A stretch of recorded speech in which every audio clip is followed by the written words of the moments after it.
அருணாச்சலா, கடவுளை பற்றி ஒவ்வொருத்தவங்க ஒவ்வொன்றும் சொல்லிட்டு இருக்கீங்க.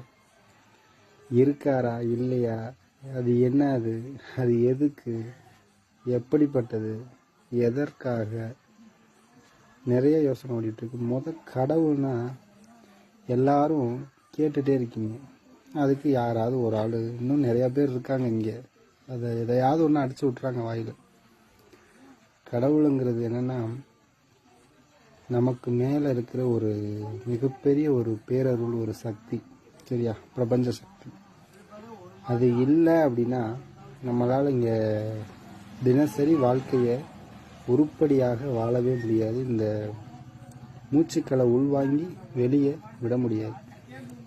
புரியுதுங்களா? கடவுளுங்கிறது ஒரு மிகப்பெரிய ஒரு பிரபஞ்ச சக்தி. சிவாய நம.